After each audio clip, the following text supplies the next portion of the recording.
but many times.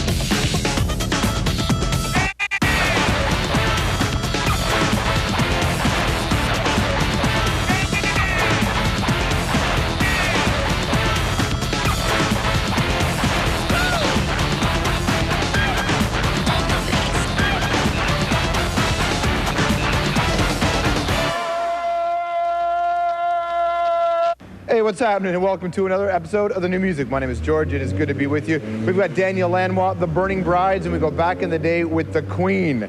Not the Queen you're thinking about, but a different one. We'll start with this one here. It was no doubt in anybody's mind that Billy Corgan was the Smashing Pumpkins. He was the frontman, he was the songwriter, he was all of that. Our basic ideology is to attack the mainstream from within. Don't ask any questions about Courtney Love, Jimmy Chamberlain, or Marilyn Manson. Is it dumb enough? We like to shake the hands of the politicians before we shoot them between the eyes. Is it loud enough? Do we care?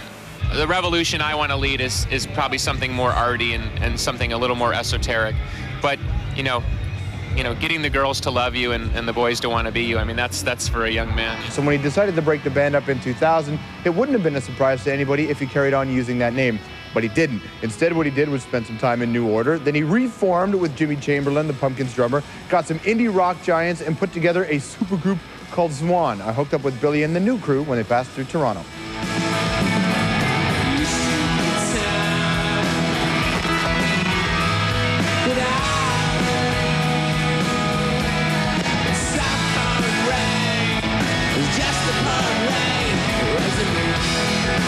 How common a thing is it for artists to bump into other artists and say, hey, let's put something together, let's jam, and it never happens? Because there's usually so much cocaine over those conversations, and we don't do cocaine together. I think the hallmarks of people that I'm attracted to are individuality and honesty. And I think those two in combination. And, you know, what honesty is, that's a sort of a sliding, slippery slope. But there's sort of an integrity that goes with great people. And I think as someone who's led a couple bands, I think that's the one thing I've always asked myself and others around me as musicians to do, is to have that sort of integrity and that honesty.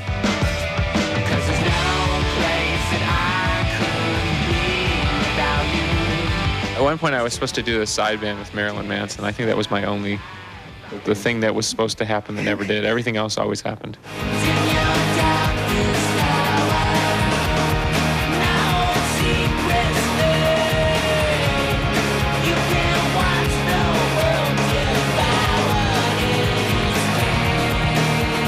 For every person that tried to tell me that, you know, I should never let go of the name of the Smashing Pumpkins, even if it's nobody from the original band, because it's this sort of commercial name that will always be recognized.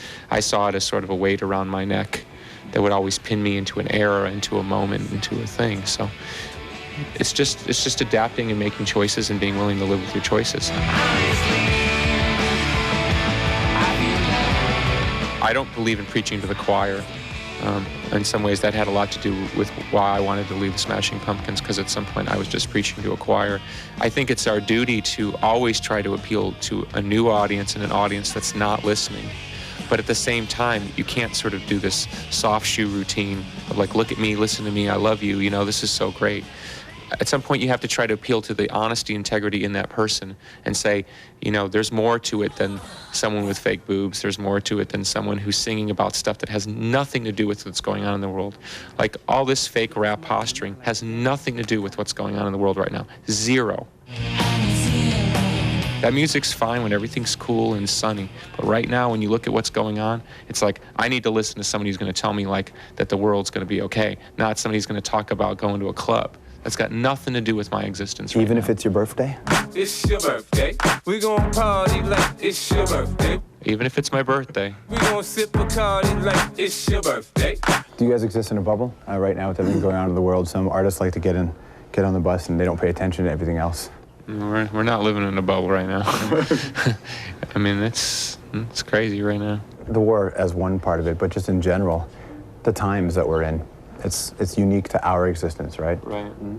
Talk about how you guys are feeling as people going through this. I think there's a sense of anxiety, and it's hard to make plans, which in some ways kind of feeds back into the good part about being in a band, which is it's very much in the sort of present. You know, like when you're playing, everybody's sort of in that moment. So, because when we first started the tour, I was like, wow, this might be really hard, you know. 'Cause some of these songs don't seem to fit the mood, you know, as if I feel I need to address the things. But in a weird way, the songs do address those things because we're still trying to somehow live and not sort of be terrified and wondering when somebody's going to blow us up in a mall. I think the good thing about playing music is it gives you a chance to kind of, I mean, for the band and the audience, I think a chance to maybe enjoy something for a couple hours and reset your thoughts.